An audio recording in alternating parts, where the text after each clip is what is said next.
the documents enclosed packet number 1 were captured in the Ukraine. My research proves that this is all wrong. These documents have no relation to the Katyn Massacre.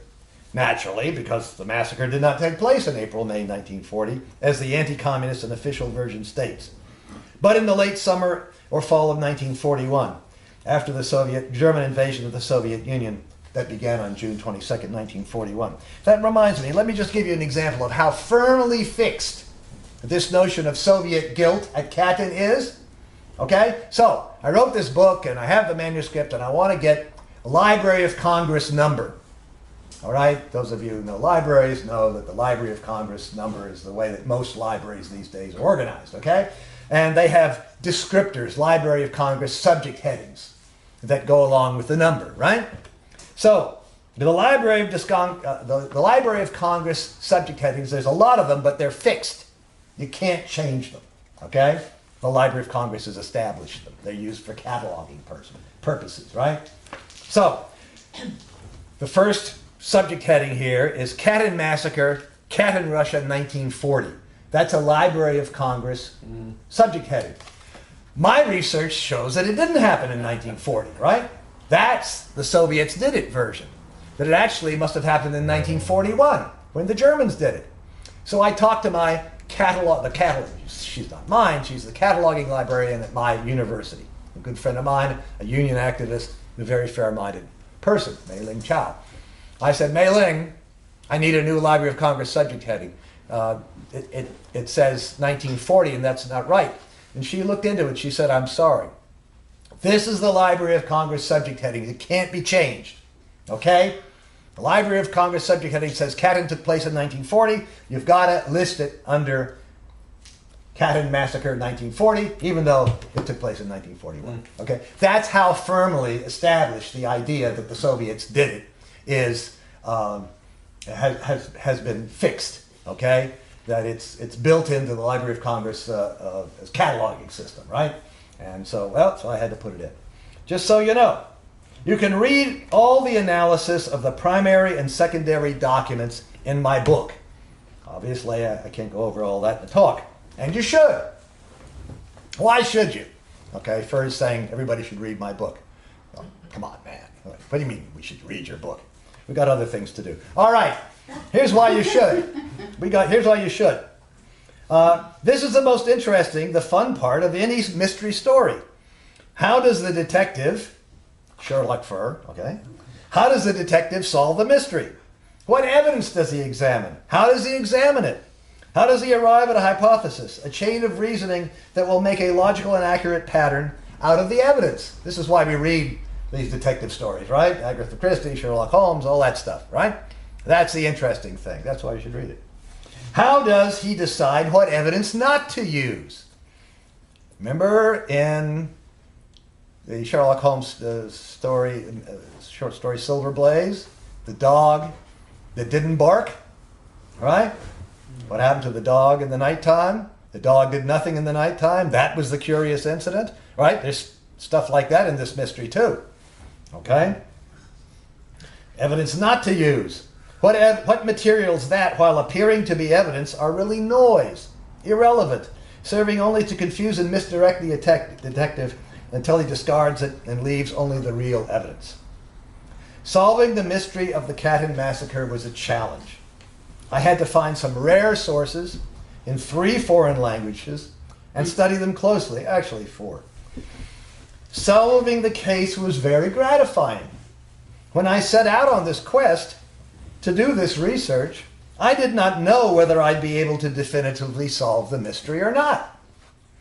A book that studied all the evidence and then concluded that the mystery could not be solved or not definitively solved, like, say, the Jack the Ripper killings of 1888, right? Or the Black Dahlia murder in Los Angeles of 1947. That kind of book would be interesting, all right, but not nearly as important as one that solved the mystery. I also thought that I might well discover that Stalin and the Soviets were guilty after all. So why should you or anybody care? You should care because the Katyn Massacre is universally believed to be a terrible crime of Stalin, the best documented crime of Stalin, and it's a fraud. Stalin and the Soviets did not kill the Poles. That is excluded by the unimpeachable evidence. Stalin cannot possibly be guilty. The Nazis began this fraud sometime around March 1943. After the Soviet victory at Stalingrad on February 2nd, 1943, everybody knew that Germany would eventually lose the war. Hitler's only hope was to split the Allies. Then maybe he could make a separate peace with the West. Maybe he could even convince the West to join with Nazi Germany in attacking the Soviet Union. Right away, the Nazis got a big assist from the Polish government in exile, which was in London, and their underground army in occupied Poland, the Polish Home Army, Armia Krajowa. The Polish government in exile agreed to collaborate with the Nazis and lend their prestige to the Nazi story. They did this despite the fact that they had only the Nazis' word that the Soviets had killed the Poles, and despite the fact that the Nazis were murdering millions of Poles and destroying much of Poland. The Polish government in exile was far more anti-communist than anti-German. In fact, the pre-war Polish government had wanted to ally with Hitler against the Soviet Union. But Hitler had other plans.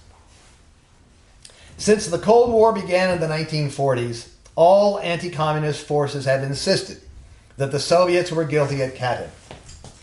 In 1989, when Gorbachev first claimed that his men had discovered the evidence that the Soviets had indeed been guilty, he was lying. He had no such evidence at that time. In my previous books, okay, and I have a flyer here about all the different books, which I'm going to hand out to you. In my previous books, I have discovered and exposed the following anti-Stalin lies. Khrushchev's secret speech is all false. The Khrushchev-Gorbachev story that the murderer of Leningrad Party leader Sergei Kirov in December 1934 was a lone gunman, and that Stalin framed all of those later accused and convicted of complicity in this murder. That's a fraud. The accusations made by Yale professor Timothy Snyder in his prize-winning book Bloodlands, Europe Between Hitler and Stalin, that Stalin had committed dozens of crimes and atrocities, all Snyder's accusations are completely false. Leon Trotsky's claims that he and his followers did not engage in sabotage inside the Soviet Union, Trotsky's amalgams, and Trotsky's denial that he had collaborated with the Germans and Japanese, all those claims by Trotsky are false. That Stalin ordered the massive killings during 1937 to 38, that the anti-communists called the Great Terror and the Russians often called the Yezhovshchina, that too is false. Okay. I am now completing a book, and I basically completed it, but I have to do some revisions. I am now completing a book in which I examine Volume 2 of Princeton professors Stephen Kotkin's projected 3-volume biography of Stalin. This guy's a very well-known professor at Princeton University, okay? Stephen Kotkin. Volume 2 of this projected 3-volume work came out in October. It is titled Stalin, Waiting for Hitler, 1928 to 1941. This book is 1,154 pages long, with 909 pages of text, 160 pages of triple-columned footnotes in tiny print. I have to read them with a magnifying glass. Literally. I mean, I see most of you are not young anymore. You'd have to read it with a magnifying glass, too. And 47 pages of bibliography, also in triple columns and tiny print. Unlike Timothy Snyder, the guy whose book I refute here, Kotkin has specialized in Soviet history of the Stalin period for his whole professional life. All right? This is his thing, Stalin. Somewhat to my surprise, I have discovered that, despite 30 years of study and all of his efforts, Kotkin too has been unable to discover one single genuine crime by Stalin, and so has had to fabricate and falsify. Once my book has been published, perhaps within the next 8 months or so, I hope to speak to you about it. Meanwhile, what remains to be said about the Katyn issue is this. It has been a fraud from the very beginning. Here are just a few incidents. The Germans never had any evidence worth speaking of that the Soviets had killed the Poles. Of course. because they had done it themselves. The Polish Red Cross and Polish government representatives arrived already determined to convict the Soviets of the crime. We know that because the Germans had no reasonable evidence to show them. We know that because the Germans published their report in the summer of 1943, and we can read it, and there's no reasonable evidence in it, and I study that report in my book. There are a lot of flaws in the German report, which remains the single most important document for the official view that the Soviets were guilty. These flaws were uncovered very early on, right after the war. But once the Cold War began in earnest, no one mentioned them anymore. During the Cold War, only the Polish exile version, the version that says the Soviets killed the Poles, only that version got any publicity.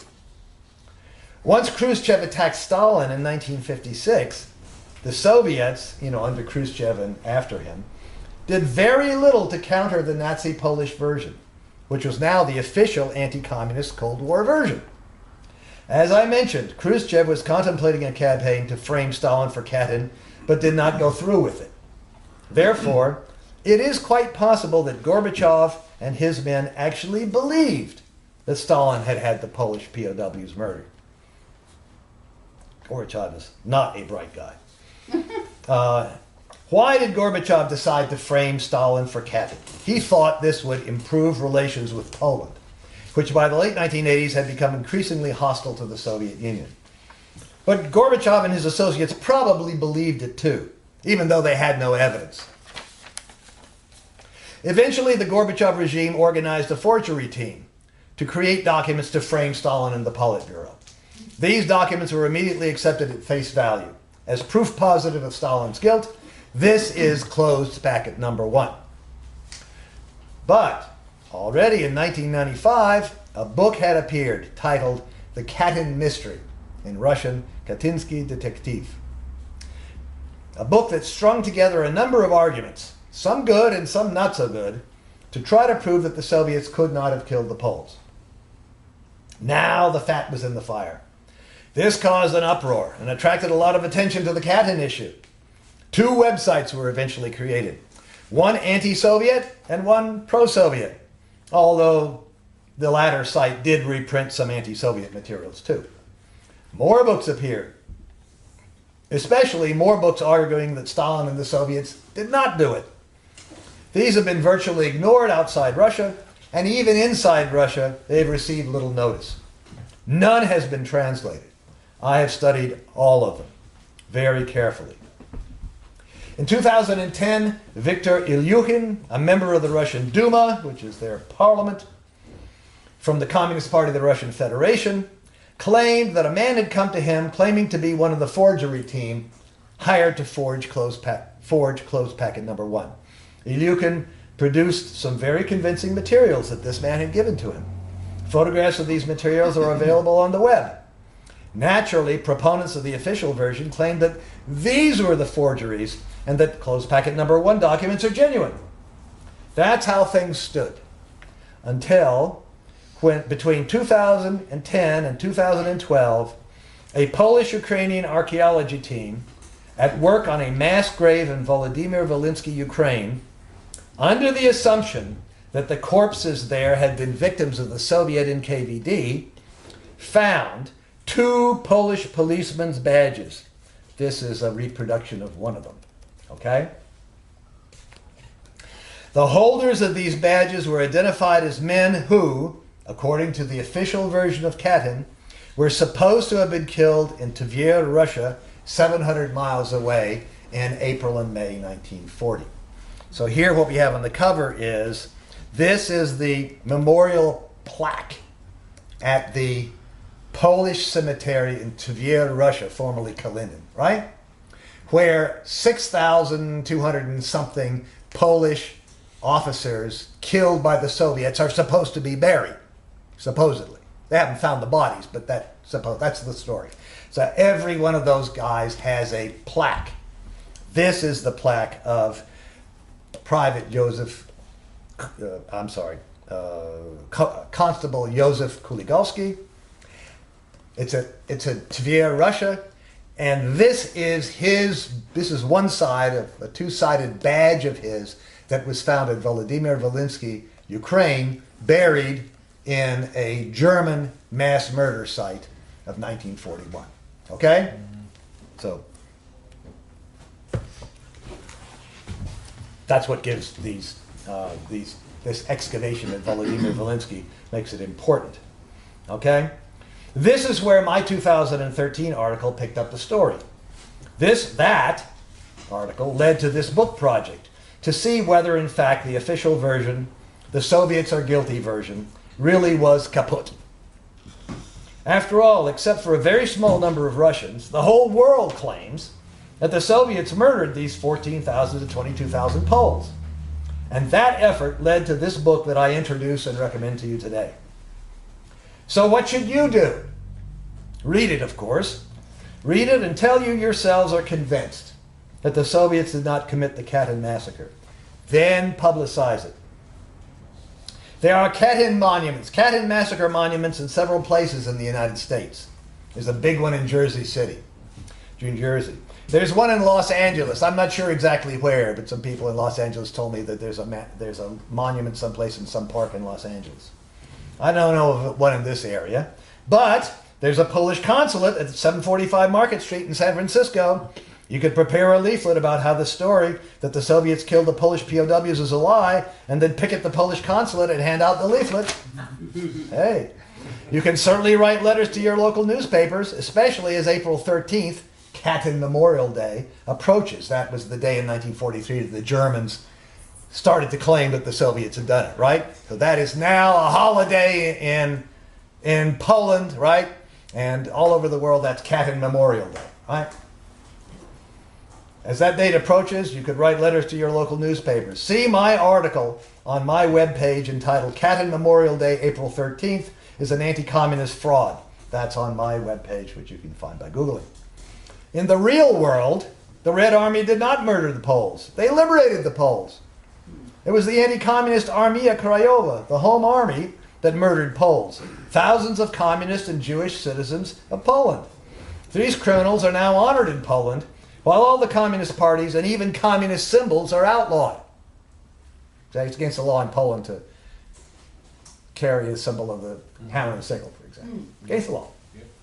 You can spread the word however you can. The Germans, not the Soviets, committed the Katyn Massacre. What's more, all the allegations that Stalin committed crimes and atrocities are false. Anti-Stalinism is based on lies. If we are to build a better, stronger communist movement in the future, we must learn not only from the successes and failures of the communist movement of the 20th century, we must also investigate and dismantle the lies about that movement. These lies show that the world capitalists still fear communism like the plague. They are right to do so. Communism is a deadly threat to all exploiters and racists, and it is what we need today more than ever. Thank you.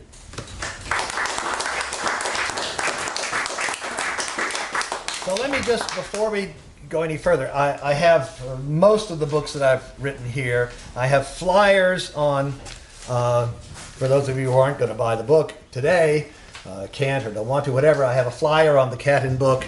I have this flyer, which is on all of the English language books of mine. Let me just explain what these two books, that we just published this month, are. The Moscow Trials as Evidence is 200 and something pages long. The Fraud of the Dewey Commission is 100 pages long, and here's why they exist. Some years ago, I wrote this 537-page book, Trotsky's Amalgams. And then I discovered that most people don't like to buy 537-page books. Trotsky's Amalgams really falls neatly into three sections, one of which is the Moscow Trials as Evidence, one of which is about the Dewey Commission, and another about Trotsky's lies. So I decided to split that up into three separate books, okay, to make them, you know, they're sort of bite-sized, right, you know, so that you can read these things. They're more accessible. So I haven't split off the Trotsky's Lies section yet, but I've split off the Moscow Trials as Evidence. Someone here was just showing me an article by John Riddell from some Trotskyist publication. Who was that? One of you? Yes, sir. Roger. Okay, he says, oh yeah, well, the frame-up of the Moscow Trials, right? Like, everybody knows they were framed up. They are a frame up, so therefore, why even look at it? Well, of course, there is no evidence, and there never has been any evidence that they were frame ups. And I set about some years ago to study the Moscow trials and to see what we could see, how we could do source criticism, and see what we could find out, whether they could be verified or disproven. And what I discovered is there's lots of evidence that the testimony and the charges at the Moscow trials were true. Okay, and there's no evidence that any of them were frame-ups. So that's what this book is about, right? Trotskyists, don't take this personally if you're a Trotskyist. Okay, but as a general rule, Trotskyists are not interested in the truth. They don't want to know the truth, because the truth dismantles the basis of Trotskyism. Okay, so this idea that the Moscow trials is a frame-up is something, we're not a frame-up, is something they don't want to hear. The Dewey Commission was this commission called together in Mexico in 1937 by Leon Trotsky to try to exculpate himself, and sure enough, they decided that Trotsky was not guilty and the Moscow trials were frame-ups. Dewey Commission is a horrible atrocity of a work itself, and Trotsky lied to the Dewey Commission, and the Dewey Commission people were super anti-communist, but if they had known that Trotsky was lying to them, and we know that now, we can prove it, they would never have found him not guilty. So that's what this little booklet is about. But if you already have Trotsky's amalgams, you don't need these, okay? Because these are sort of breakouts from those books. All the rest are here. Thank you for listening to me, and maybe you will have some questions. And in the meanwhile, would you all please take a copy of this? Let me pass this around. This is a flyer about all of my books. I'd be very pleased if you would take one, and just so that you're aware of what's going on here. Yeah, I want two. To what? Two more of the books. I got three. I want this one. Okay. Oh yeah. Write it down. Yeah, sure. And I want. Okay, well, you can pick up the books later Okay, I'm gonna do that. All right. if you have any money left after the fund appeal here. Because don't forget, you heard it first here at the Marxist Library. So if you have any money with you, please give it to us. You mean all of it? All of it. Yeah, yeah. Oh, Yeah. We'll search you at the door to make sure you have no money with you. No. That's a lie. Again, we get no money from foundations and so forth. We don't ask for their money. They don't give us it.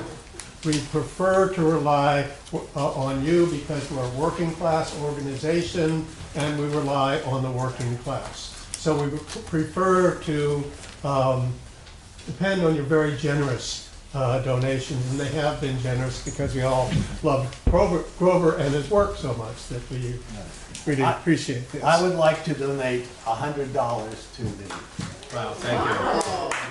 Niebyl Proctor Marxist Library for you to continue your wonderful work. And this money will go primarily to the library rather than to the Institute because we're in fairly good shape. And the library is undergoing a pretty major renovation here to catalog all of its works according to this very nice Library of Congress method I have. Yeah, sure. Yeah, so they're recataloging everything. It's expected to cost in excess of $10,000. So this is something that the library is undergoing.